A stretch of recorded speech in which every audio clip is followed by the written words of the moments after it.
Bonjour à tous et bienvenue dans cette nouvelle vidéo. On se retrouve comme d'habitude pour parler films, pour parler séries, pour parler sorties au cinéma comme sur les plateformes de streaming, mais ça vous le savez évidemment que vous le savez. Et si on se retrouve aujourd'hui, c'est pour parler d'une toute nouvelle sortie de film d'animation. Vous savez, j'aime beaucoup l'animation, presque autant que j'aime les films d'horreur, c'est dire, et quand une grosse sortie animation arrive en salle, je me précipite pour la découvrir, et la grosse sortie de cette semaine, c'est le film Migration. On est sur un film du studio Illumination, on est sur un film qui parle de canard. On est sur un film dont la bande-annonce ne m'avait pas beaucoup inspirée, on en avait parlé sur Twitter et je trouvais ça très sans intérêt, assez plat en fait. Mais je suis quand même allée le découvrir et j'ai quand même eu envie de vous en parler. Donc c'est le sujet de la vidéo d'aujourd'hui, servez-vous un grand verre d'eau, un café comme moi, avec la petite mousse de lait là, on aime bien, ou la boisson de votre choix. N'oubliez pas de mettre le petit like et le petit commentaire qui font plaisir et nous on se retrouve juste après le générique.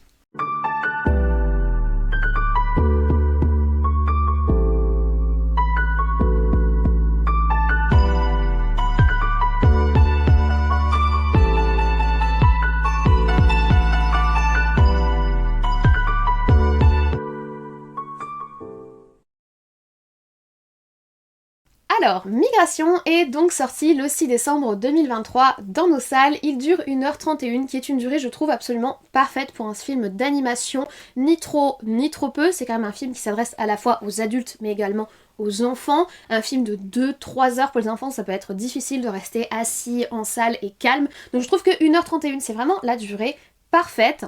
Et il est de type comédie, aventure et animation, bien évidemment.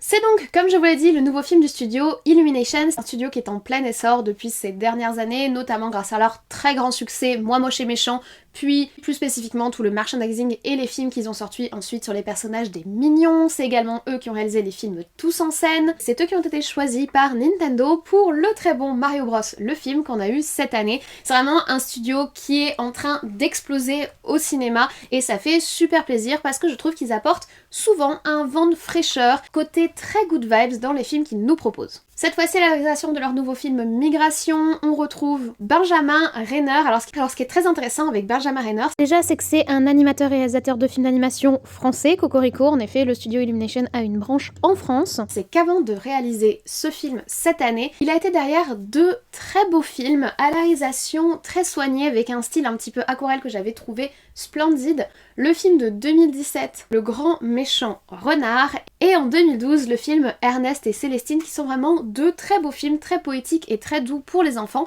Et il nous revient donc cette année dans un autre style, plus proche du studio avec lequel il travaille cette fois-ci, avec ce film qui parle de canards. Car oui, Migration, c'est l'histoire d'une famille de canards colverts qui va quitter leur petit étang tout douillet où ils se sont installés depuis plusieurs années maintenant pour aller vivre la grande aventure de la migration hivernale. Leur direction de rêve, la Jamaïque, mais ils vont peut-être un petit peu se perdre en chemin et notamment dans les rues de New York.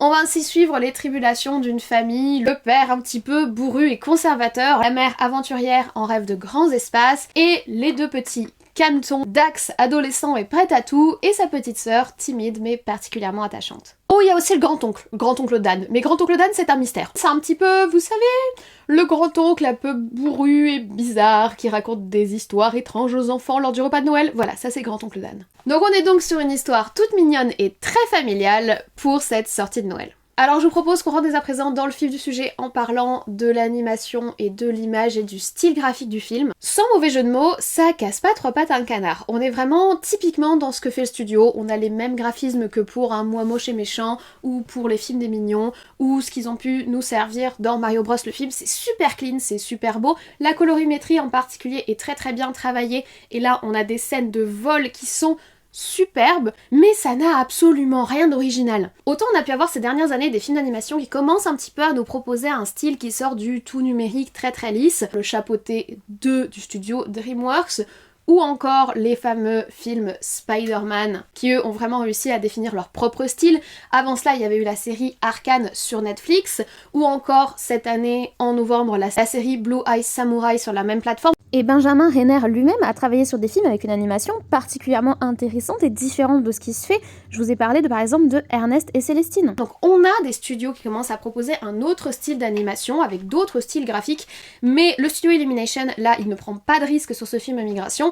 et on a ce qu'on a déjà toujours eu chez eux, les mêmes yeux notamment, les mêmes types d'animation au niveau des visages, bon à part que cette fois-ci ce sont des canards, mais que ce soit au niveau des environnements, que ce soit au niveau des aplats de couleurs, que ce soit au niveau du style général, c'est ce qu'on a déjà vu chez eux. Après, est-ce que c'est un mal? Absolument pas. Bon, on a le côté habitude, qui peut paraître peut-être un peu lassant à la longue, mais au-delà de ça, le film est vraiment beau et très très propre visuellement, et comme je vous l'ai dit, les scènes de vol notamment m'ont mis le petit frisson, la petite chair de poule pour le coup, c'est-à-dire qu'il y a vraiment ce côté grande liberté qu'ils ont réussi à transcrire à travers leurs personnages et à travers la façon dont ils nous font vivre leur voyage, et ça c'est un élément que j'ai beaucoup aimé du film, le travail sur les ciels, le travail sur le vol, le travail sur la gestuelle des personnages, la gestuelle de nos canards, la façon dont ils volent, les différentes façons dont ils se déplacent dans l'air, et à l'inverse, l'espèce de gestuelle un peu patode qu'il peut avoir sur le sol, j'ai trouvé que ça avait très très bien été travaillé par le studio. Plus que l'innovation visuelle qui est quasiment inexistante pour le coup, c'est au niveau du travail qui a été fait dans l'animation des personnages, dans la fluidité de leur gestuelle que j'ai trouvé le film très intéressant. Si l'on s'intéresse maintenant un petit peu à la bande sonore, j'ai beaucoup aimé. Et pourtant, nous avons des musiques pop de la radio. Si vous me suivez sur la chaîne, vous savez que j'aime pas trop que la radio de notre monde de la vie de tous les jours s'impose dans les films, parce qu'en général je trouve ça vraiment très mal intégré et je trouve que ça ne se lie pas avec l'histoire. Mais là j'ai trouvé que les choix des musiques par rapport à cette espèce de voyage de cette famille canard, qui est clairement une représentation métaphorique de n'importe quelle famille en train de partir en voyage d'été avec ses deux gosses un peu relous qui demandent quand est-ce qu'on est bientôt arrivé et qui ont tout le temps envie d'aller pisser, voilà, on est typiquement sur cette rythmique là. J'ai trouvé que intégrer à ça des musiques de la radio qu'on pourrait écouter dans la voiture avec papa et maman lorsqu'on part en voyage, c'est assez pertinent au final. Exceptionnellement, je peux faire une exception pour ce film parce que les choix des musiques, les moments où elles sont mises dans l'intrigue, la façon dont elles accompagnent le voyage de cette famille, ça marche. Vous savez ce qu'on dit, il y a que les imbéciles qui changent pas d'avis, et pour le coup, je trouve que ici on est vraiment dans l'exception qui confirme la règle. J'ai beaucoup apprécié l'ambiance musicale du film, le choix des musiques, le choix des thèmes musicaux en fonction des personnages. Plusieurs personnages à New York, un perroquet, une espèce de pigeonne, donc une femelle pigeon, hein, pas une pigeonne en mode elle s'est fait pigeonner. Hein. J'ai trouvé que là encore les identités musicales qui étaient accolées à ces personnages étaient intéressantes, et notre espèce d'antagoniste, dont lui on va reparler, j'ai trouvé que ils avaient quand même réussi à lui créer son ambiance, même si c'est vraiment le personnage le moins bien défini de toute l'histoire. Pour le coup, j'ai trouvé que l'ambiance musicale était sympa, et comme dans tous les films Illumination, ça ne chante pas, et j'avoue que ça nous fait un petit peu des vacances quand les personnages ne se mettent pas à chanter sans raison en plein milieu du film. Faut dire qu'après avoir vu 2 fois Wish au cinéma, oui j'y suis retournée du coup avec des amis, ça me fait des vacances un peu moins de chansons. C'est pas parce que ça s'adresse également à un public enfant qu'il faut qu'ils passent leur temps à pousser la chansonnette. Mais ça c'est personnel, hein, mais ça fait du bien quand même. Maintenant, revenons quand même sur ce que je vous ai dit par rapport à la caractérisation des personnages en nous intéressant un petit peu au scénario et à l'histoire d'une manière générale. L'histoire est peu ambitieuse, il faut le dire, c'est vraiment une petite histoire mignonne, très familiale. Ça pourrait être un livre d'images à lire le soir aux enfants, le voyage des 4 petits canards avec papa canard, maman canard et enfant canard. C'est vraiment ça. On cherche pas très très loin, alors oui on a ce côté très intéressant parce que ça fait écho à notre réalité, c'est vraiment les péripéties, les dialogues entre les parents, les dialogues entre les enfants, ce qu'on pourrait avoir dans une voiture familiale qui part en vacances pour l'été, qui part voir papy et mamie pour Noël. On est vraiment dans la même rythmique, et ça j'ai trouvé ça un petit peu intéressant, mais on n'est pas ambitieux au niveau des enjeux, on n'est pas ambitieux au niveau de l'histoire, on n'a pas quelque chose de particulièrement complexe ou de particulièrement tordu au niveau du scénario. Ils vont juste avoir une succession de rencontres et l'antagoniste. Et l'antagoniste, faut qu'on en parle parce que pour moi c'est vraiment le point noir du film, et c'est dommage. En soi, choisir de faire de l'ennemi des canards un cuistot, oui, mais alors là, le personnage est vraiment bâclé, tellement stéréotypé qu'il n'en est même pas réaliste, cohérent. Enfin, on n'est jamais inquiet pour les canards, parce qu'on se doute bien que ce personnage-là ne peut pas arriver à ses fins, il est juste complètement absurde. Et même au niveau de sa morphologie, il est difforme et étrange. Je trouve vraiment que l'antagoniste est raté du début à la fin. En plus, il a quasiment aucune ligne de dialogue, et les rares lignes de dialogue qu'il a, c'est des espèces de grognements étranges. Enfin, franchement, je trouve que l'antagoniste est raté. Ils auraient pu créer beaucoup plus d'emphase et beaucoup plus d'enjeux pour nos canards, au-delà du simple voyage en famille, en faisant un antagoniste vraiment inquiétant. Et le pire, c'est qu'ils en sont totalement capables, puisqu'en début de film, on a l'introduction d'un autre personnage qui est le personnage du héron, qui est très très bien amené. Les seules scènes où il y a vraiment de la tension, c'est les scènes autour du héron, et ces scènes-là sont super bien, et on sent qu'ils peuvent créer une bonne emphase, on va dire, négative et anxiogène autour d'un personnage antagoniste, mais c'est pas du tout ce qu'ils ont mis dans le réel antagoniste de l'histoire, et c'est vraiment dommage. Le but, c'est certes pas de terrifier les gosses, mais de quand même créer un petit peu d'inquiétude pour nos protagonistes. Or là, à aucun moment tu t'inquiètes pour eux, parce que à aucun moment tu te dis que ce personnage-là peut arriver à ses fins. Ça ne marche pas et c'est vraiment très très dommage. D'autant plus qu'il y a d'autres personnages qui auraient pu faire de très bons antagonistes. Le moment où ils arrivent dans l'espèce de palace pour canards, on va dire ça comme ça, je trouve que les deux personnages qui sont dans cette espèce de palace pour canards, pour le coup, avec l'ambiguïté, etc., ça pourrait être beaucoup plus intéressant que notre mec armé de couteaux. Mais bon, de ce côté-là, j'étais un petit peu déçue parce qu'un bon antagoniste, c'est quand même important pour tenir une bonne histoire. Je trouve que le fait qu'ils aient pas réussi à créer un antagoniste cohérent et qui nous intéresse un petit peu, ça fait que le film est quand même assez plan-plan. Et si on parle du rythme du film, heureusement qu'il dure 1h30 en fait. Sur 1h30, t'as pas le temps de t'ennuyer, il y a le côté périple, péripéties, rencontre de personnages, qui fait que tu t'ennuies pas, mais franchement, à aucun moment, tu es vraiment pris dans le tourbillon de l'intrigue et dans le tourbillon de l'aventure. Ah, j'ai pas ressenti l'aventure. J'ai ressenti le côté hyper feel good, hyper familial, et ça c'est très positif. Mais disons que ça serait quand même cool d'avoir mis peut-être d'autres émotions, d'avoir mis un cocktail un petit peu plus fort en émotions et un petit peu plus diversifié en émotions. C'était, bah voilà, la voiture sur le périph' quoi. Pouc pouc pouc pouc pouc, on monte sur l'autoroute, à un moment il y en a un qui nous double par la droite, papa est énervé, à un moment on s'arrête sur l'aire d'autoroute, on rencontre des pigeons un peu chelous, mais bon, ça reste quand même un petit périple familial et il n'y a pas vraiment d'explosion émotionnelle, il n'y a pas vraiment de moment où le rythme s'emballe, il n'y a pas vraiment de moment où on a été inquiet. C'est mignon, voilà, c'est mignon. Et d'ailleurs, si j'en arrive à mon bilan, bah c'est un film super mignon. Et j'ai passé un très bon moment. Même si l'antagoniste est pas bon, et même si le rythme est plan-plan, ben j'ai trouvé le film plein de bonnes émotions. Je suis sortie de là, j'étais heureuse, ça m'a mis tout plein de baume dans mon cœur, ça m'a mis des paillettes dans ma vie, c'était trop chou, c'était super touchant, j'ai trouvé ça très beau. Le film est totalement sans prétention, il est léger, il est gentil, il est doux comme un petit goûter en famille et j'ai trouvé ça super cool. Ça fait un moment qu'on n'a pas eu de films d'animation qui n'ont pas de double lecture, de double message, de double profondeur sociologique, psychologique ou politique. Et avoir un film qui n'est là que pour nous mettre le smile, que pour nous mettre des paillettes dans notre vie et que pour nous faire rire, et ben je trouve ça très agréable. C'est un film humble, gentil et doux pour faire rire les familles, pour faire un petit peu écho à ces voyages de quand on va voir papy et mamie en voiture ou de quand on part pour l'été, comme je vous l'ai dit. Et ben j'ai trouvé ça très réussi. En fait, je trouve que ce film ne casse certes pas trois pattes à un canard, jeu de mots de qualité, mais réussit là où je ne l'attendais pas, c'est-à-dire juste à me rendre heureuse. J'ai trouvé que le film était très gentil, doux, aimable, souriant, lumineux. C'est un film que j'aurais envie de montrer à des gosses, que j'aurais envie de montrer à des petits pour qu'ils passent un bon moment et pour qu'ils passent une bonne après-midi et qu'ils rigolent avec cette famille canard. Je trouve qu'il y a vraiment quelque chose de très rayonnant. Le film est rayonnant.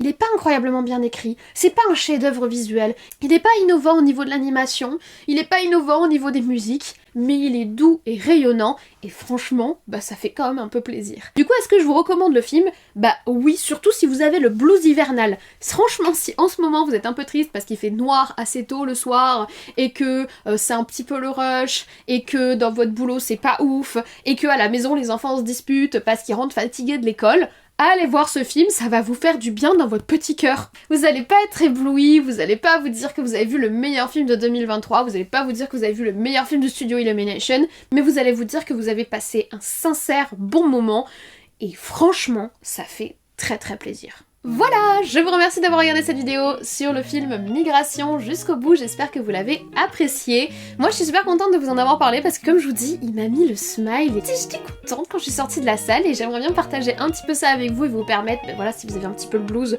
d'aller voir ce film histoire de retrouver un petit rayon de soleil positif au milieu de cet hiver où le soleil se couche quand même vachement tôt. Si vous avez aimé cette vidéo et qu'elle aussi elle vous a donné le smile, n'hésitez pas à mettre un petit like, ça fait plaisir et ça me soutient dans ce que je fais. N'hésitez pas à vous abonner, c'est gratuit, ça fait aussi très plaisir et surtout ça vous permettra d'être tenu au courant des futures sorties de vidéos. Et n'hésitez pas surtout à laisser un commentaire. Déjà parce que c'est ce qui permet à YouTube de faire son référencement, c'est-à-dire de mettre ma vidéo en avant dans son algorithme, mais surtout parce que ça me permet d'interagir moi avec vous et de savoir si vous avez vu le film, si vous a plu, si je vous ai peut-être convaincu à aller le voir, ou tout simplement si vous avez passé un bon moment devant cette vidéo. J'espère que c'est le cas, en tout cas je vous embête pas plus, je vous souhaite à présent une très bonne journée, une très bonne semaine, de très bon visionnage, peut-être un tout gentil et tout lumineux Migration au cinéma. Et en attendant, eh bien écoutez, prenez soin de vous, je vais essayer d'en faire de même et nous on se dit comme toujours, à très vite.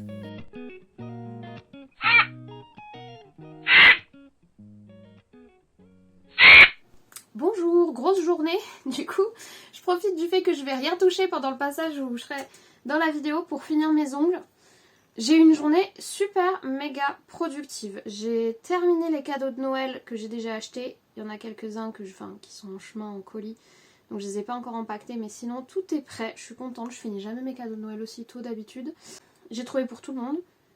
Là aussi je suis contente parce que souvent il y a une personne où je galère, où je garde pour le dernier moment et puis il n'y a plus de choix dans les magasins, donc c'est chiant. Après j'ai fait le ménage, la lessive, la vaisselle, j'ai travaillé. J'ai fait 3 heures de taf quand même.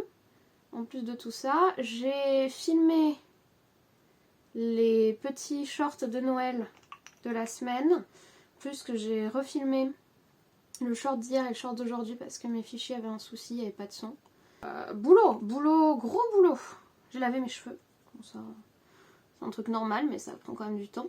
On est dimanche et j'ai été hyper méga efficace. Vas-y du vert... très Christmas, you know. C'est très drôle, au tout début de ma chaîne, il y avait des gens qui me faisaient des commentaires sur la couleur de mes ongles, genre que c'était pas des couleurs normales. Couleurs qu'on avait le droit de faire et d'autres qu'on n'avait pas le droit de faire. Et j'en ai plus du tout depuis, je sais pas si c'est qu'on s'est habitué ou que genre au tout début de ma chaîne, il y avait plus de gens de passage et que maintenant on est plus entre connaisseurs. Je n'en sais rien, mais en tout cas je n'en ai plus. Et je continue à avoir les ongles de toutes les couleurs. Et moi j'aime bien, ça met des paillettes dans ma vie. Vous vous en foutez complètement de ce que je vous raconte, hein, mais... Là, on parle d'un film de canard, donc j'ai mis un peu jaune. Mais je vous avoue que j'ai pas de costume de canard, les gars. Faut peut-être pas pousser non plus. On parle du film Migration, que j'ai découvert en avant-première il y a un petit moment maintenant, qui est sorti ce mercredi. J'ai envie de vous en parler, même si c'est pas un film sur lequel je vais faire une très grosse vidéo. Ah, j'ai mis du vernis sur ma tasse. Non. C'est bon, j'ai pas abîmé.